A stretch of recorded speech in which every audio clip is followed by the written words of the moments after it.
2장 보겠습니다. 12절부터 17절까지 말씀입니다. 사무엘상 2장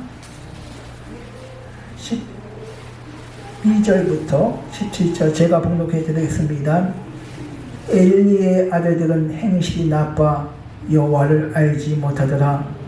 그 제사장들이 백성에게 행하는 관습은 이러하니 곧 어떤 사람이 제사를 드리고 그 고기를 삶을 때에 제사장의 사환이 손에 세 살 갈고리를 가지고 와서 그것으로 냄비에나 솥에나 큰 솥에나 가마에 찔러 넣어 갈고리에 걸려 나오는 것은 제사장이 자기 것으로 가지되 실로에서 그 모든 곳에 온 모든 이스라엘 사람들에게 이같이 할 뿐이라.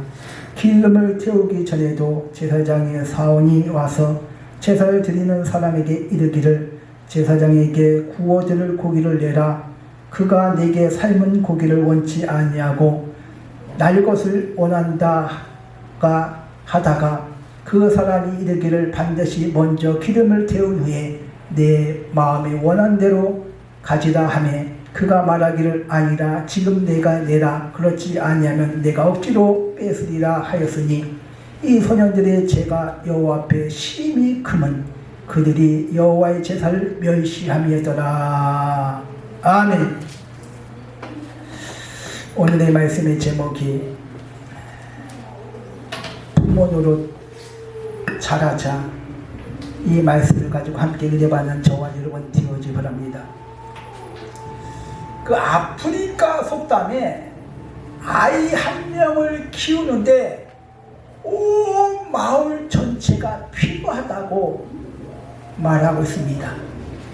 아이를 키우고 교육하는 데 있어서 온 마을 사람이 힘을 합쳐서 보살피고 가르쳐야 그만큼 공을 들여야 그 아이가 올바른 사람으로 성장할 수 있음을 말하고 있습니다.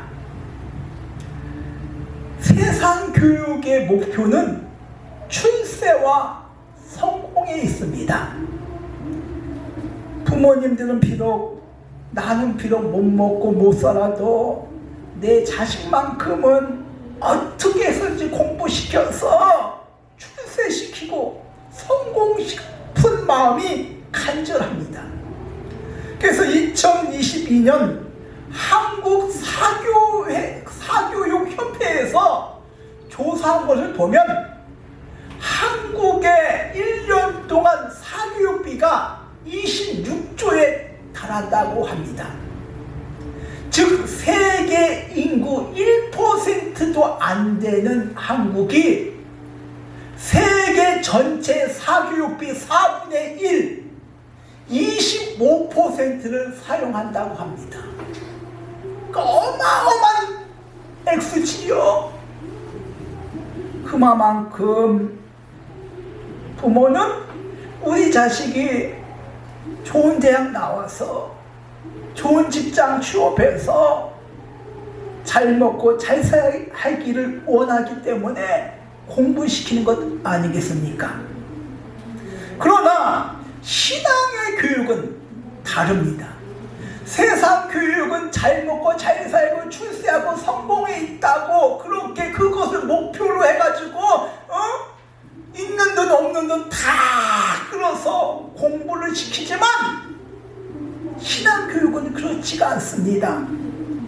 잠언 22장 6절에 마땅히 행할 길을 아이에게 가르쳐라. 그리하면 늙어서도 그것을 떠나지 아니하리라. 마땅히 당연히 반드시 그 뜻이야. 가르쳐라. 행할 길은 히브리어로 테나크입니다. 한 길을 가다 거기에서 유래된 말입니다. 그러니까 사람이 가고자 하는 길, 삶의 방식, 행동, 사람의 도리, 그것을 가르쳐라 그 말이야. 삶의 방식을 마땅히 행할 길을 어떻게 살아야 되는지, 어떤 방식으로 살아야 되는지 생활 패턴을 가르쳐라 그 말이야. 올바른 방향으로 가르치는 것이, 그것이 부모의 역할이라고 말하고 있습니다. 근데 가르치라 그 말은 히브리어로 원어에는 하나크입니다. 그 뜻은 음식을 입에 집어넣다 그런 뜻이야. 음식을 먹이듯이 말씀으로, 신앙으로 가르쳐라 그 말이야. 밥만 먹여서 키우지 말고 하나님의 말씀으로, 교훈으로 가르쳐라 그 말이야. 육신에 필요한 것만 공급해 주지 말고 하나님의 말씀, 생명의 말씀을 먹여서 키워라. 그게 가르쳐라. 음식을 집어넣듯이 가르쳐라. 그럼 늙어서도 떠나지 아니한다. 평생 간다고 말씀하고 있습니다. 그렇다면 하나님께서 원하시는 삶의 방향, 하나님께서 원하시는 삶의 그 길, 하나님께서 원하시는 그런 삶의 방향이 무엇인가 알아야 되지 않겠습니까? 그렇다면 하나님께서 사람을 왜 창조하셨는지 그 이유를, 근본적인 이유를 알아야, 창조의 목적을 알아야 하나님께서 원하시는 삶의 방향, 목표로 우리 자녀들 가르칠 수 있음을 알 수가 있습니다. 이사야서 43장 7절에 내가 내 영광을 위하여 창조한 자를 오라 하라. 내가 그를 지었고 내가 그를 만들었다고 말씀하고 있습니다. 내 영광을 위하여 창조하셨다고, 하나님 앞에 영광을 돌리게, 영광 받기 위하여 사람을 창조하셨다고 말씀하고 있습니다.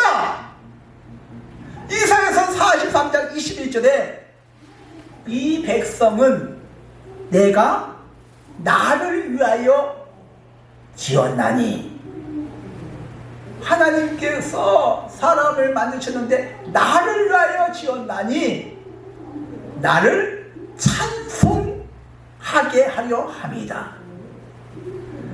하나님께서는 찬양받기 위하여 사람을 지으셨다고 분명히 말씀하고 있습니다. 그러니까 하나님은 영광 받으시길 원하시고 찬양 받으시기를 원해. 이것이 하나님께서 사람을 창조하신 목적이야. 가장 근본적인 이유야.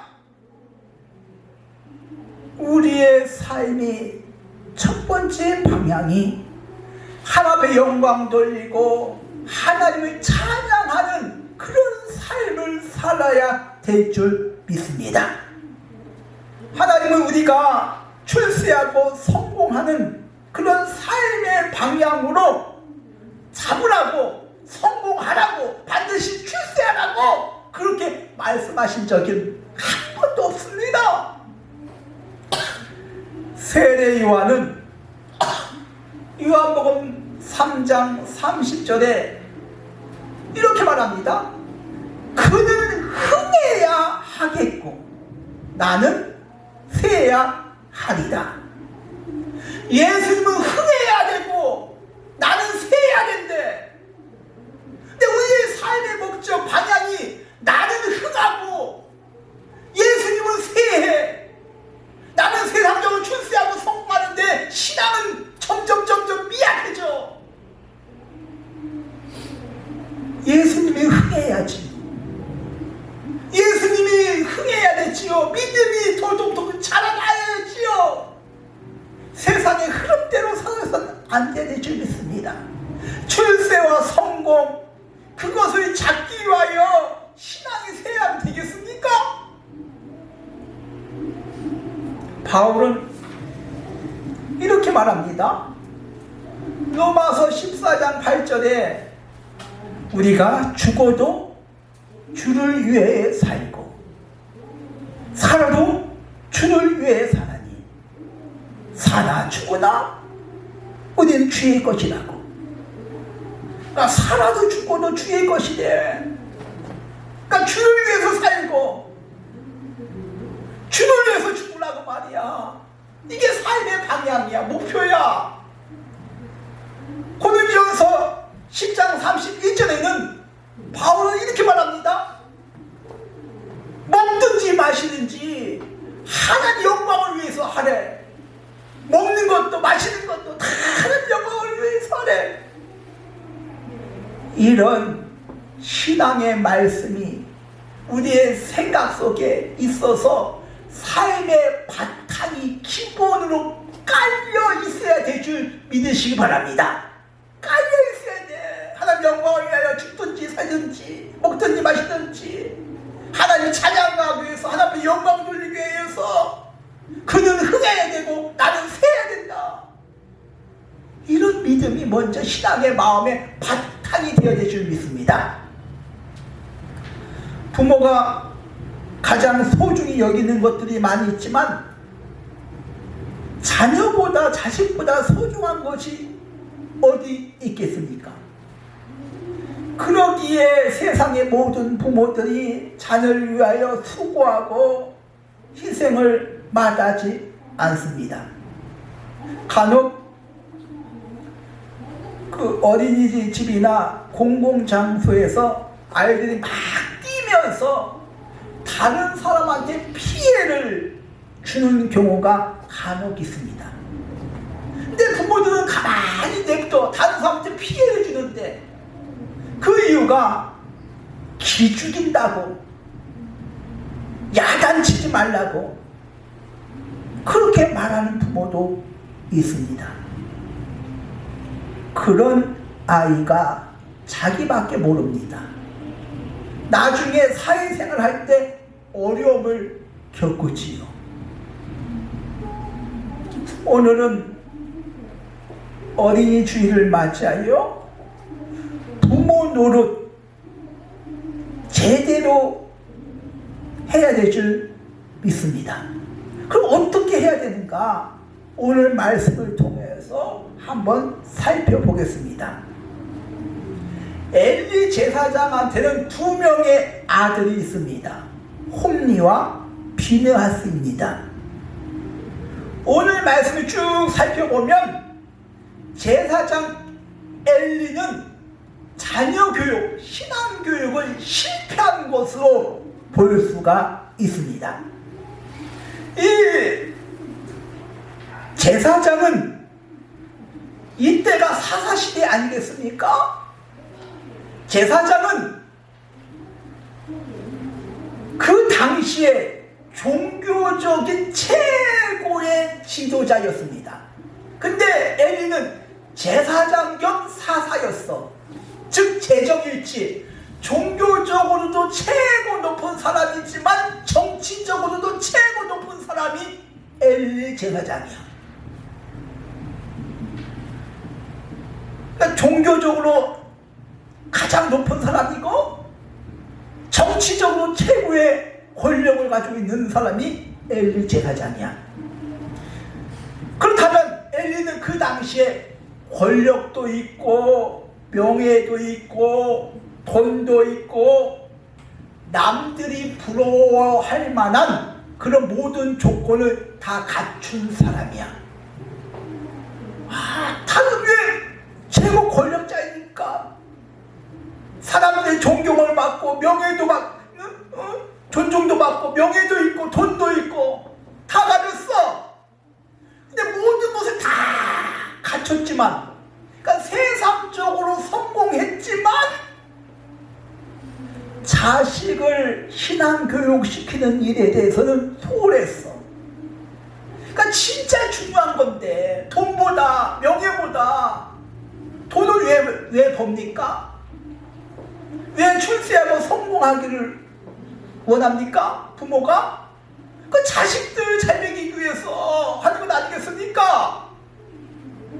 근데 가장 중요한 건데 자녀 교육에 대해서는 어떻게 보면 신경을 못 썼어. 그러니까 자녀 교육을 신경 못 쓰는 이유가 여러 가지 있죠. 돈 버느냐고, 바쁘다고, 시간이 없다고, 일을 하냐고, 신경 쓸 여유가 없다고, 여러 가지 이유가 있죠. 근데 아무리 바쁘고 여유가 없더라도 자녀보다 소중한 것이 어디 있겠습니까? 오늘 말씀 보겠습니다. 사무엘상 2장 12절.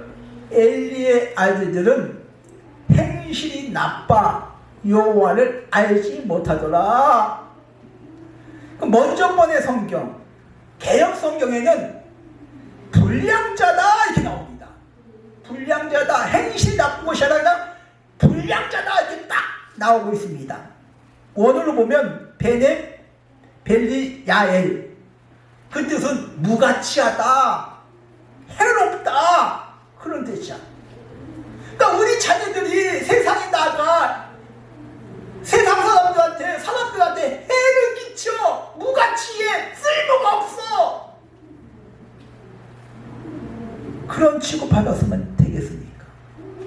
근데 머리는 똑똑하고 잘났고 뭐 학벌이 다 좋아. 근데 다른 사람한테 해를 끼쳐.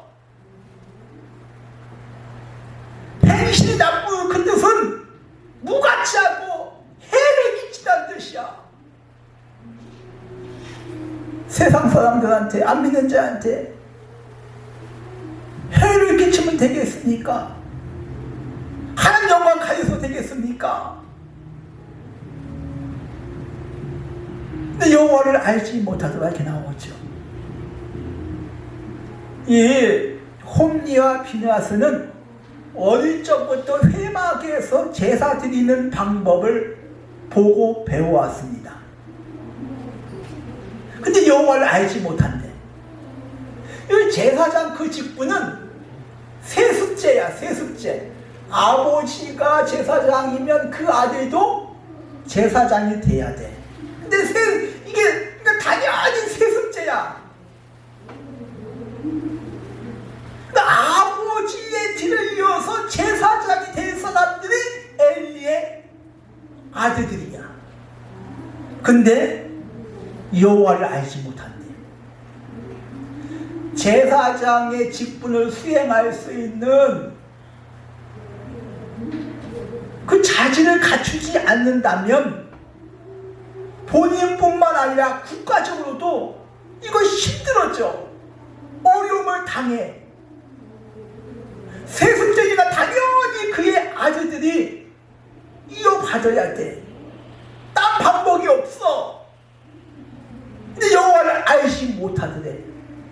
그 말은 제사를 드리는 방법을 모른다는 것이 아니에요.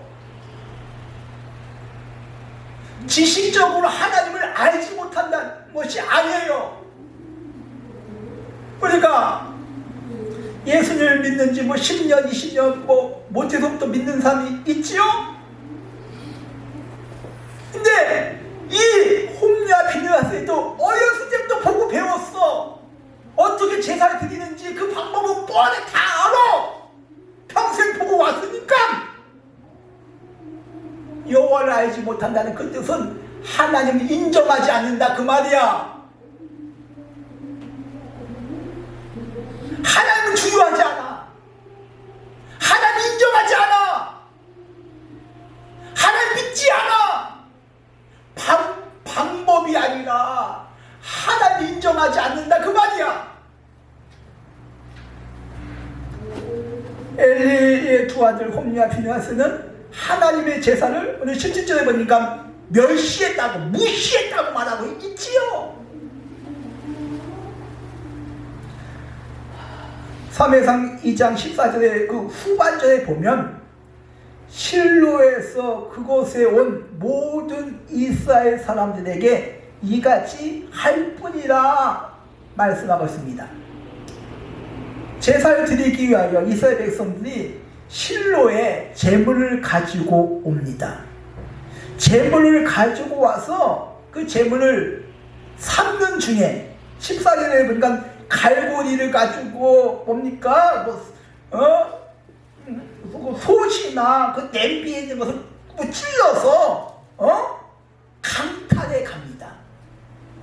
이게 하나님 앞에 제사를 드리기 전에 먼저 가서 자기가 그 고기를 뺏어서 먹는 거야. 근데 15절에 보니까 삶은 고기가 이제는 질릴 때는 이제는 생고기 기름에 태우기 전에 이제 삶은 고기가 이제는 질렸어. 이제 생고기를 뺏어서 기름에 태우기 전에 그것을 가져다가 구워 먹습니다. 하나님 앞에 드리기 전에. 그래서 16절에 보니까 억지로 빼앗습니다. 그래서 17절에 보니까 소녀들의 죄가 여호와 앞에 심히 크면 그들이 여호와의 제사를 멸시했다고 말하고 있습니다. 뿐만 아니라 2장 22절에 보니까 회막에서 수종드는 여인과 동침했다고 말하고 있습니다. 회막에서 수종드는 여인은 당시 규정에 따라서 성소 내에서 일정한 어떤 직무, 일을 하는 사람, 어떻게 보면 헌신된 여인을 말하고 있습니다. 그러나 홈리와 피니하스는 그들을 더럽힙니다. 그 이방인의 제사는 뭐 바알 신이나 아수다로 신이나 그 제사를 드린 다음에 그 여제사들과 음행을 합니다. 즉 홈리와 비느하스는 하나님을 섬기는 것과 우상을 섬기는 것과 똑같이 하는 거야. 우상을 섬기고 제사를 드린 다음에 그 바알 그 신상 여 제사장과 음행을 하기 때문에 우상에서 빠져나올 수가 없는 거야. 근데 그 일을 하나님을 섬기는 것과 뭐 우상을 섬기는 것과 똑같이 생각하는 거야.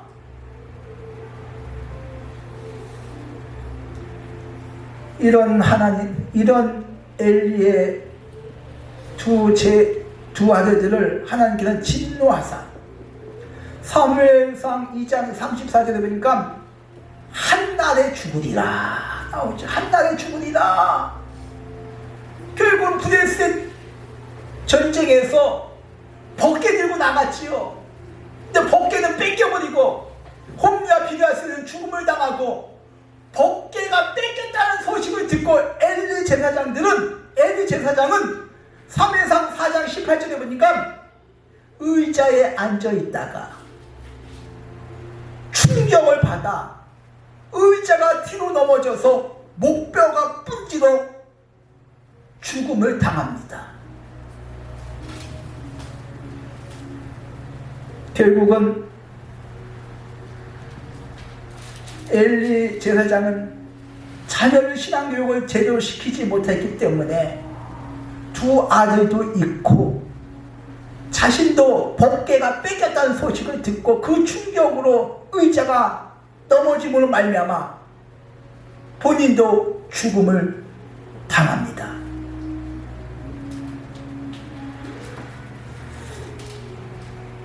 엘리 제사장은 하나님의 말씀을 가르치는데 무관심했습니다.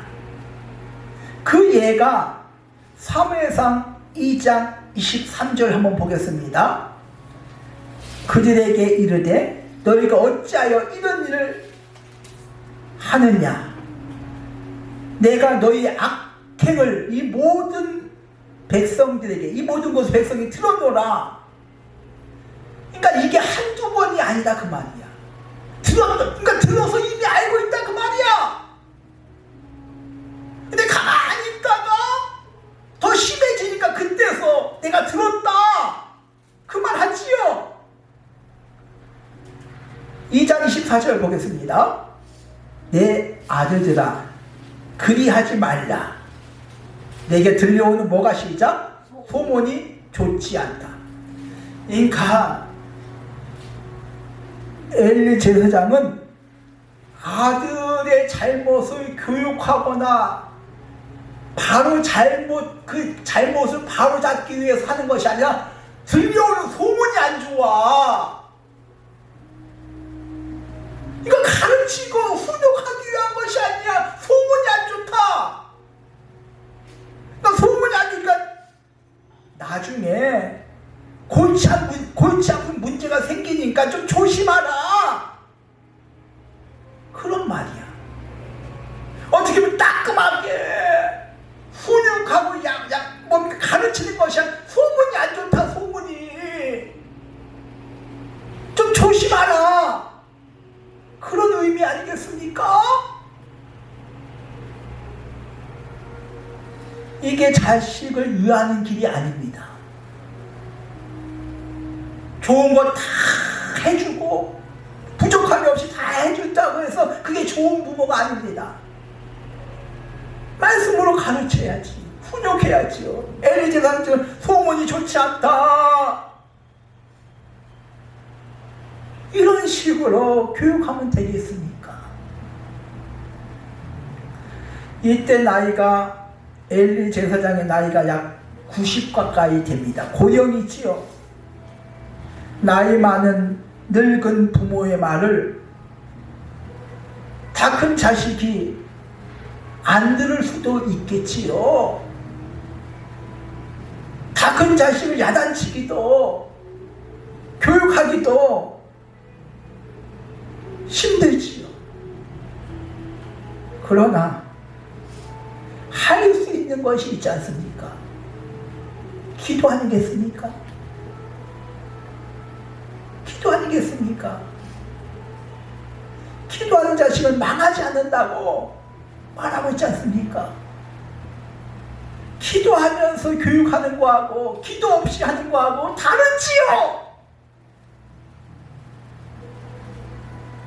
기도하면서 이름을 불러가면서 기도하는 거하고 머리에 손 얹고 기도하는 거하고 그냥 하는 거하고 다르지요. 손 얹고 기도하고 차이되기를 기도하고 하나님 말씀 가운데 예배 잘 드리고 하나님 앞에 영광 돌리기를 기도하는 그때 성령께서 역사하시지요. 내가 말하는 것이 아니라 주님께서 역사하는 것 아니겠습니까? 재산을 물려주는 그런 부모가 부모 노릇 제대로 하는 것이 아니라 기도하면서 말씀으로 훈육하고 그것이 부모 노릇 잘하는 부모일 줄 믿습니다. 누가복음 23장 28절에 예수님께서 예루살렘의 딸들아 나를 위해서 울지 말고 너희와 너희 자녀를 위해서 울라고 자녀를 위해서 통곡하라고 기도하라고 말씀하고 있지 않습니까? 어린이 주일을 맞이하여 자녀를 위해서 기도하며 예배를 잘 드리고 예수님을 잘 믿고 신앙생활 잘하고 세상에 나아가 자기가 하는 일 가운데 하나님께서 함께하여 주셔서 인정받고 많은 사업에 사랑받고 영광 돌릴 수 있는 그런 자녀가 되어지기를 기도하고 말씀으로 훈육할 수 있는 저와 여러분 되어지기를 주님의 이름으로 축원드립니다. 하나님 아버지 참으로 감사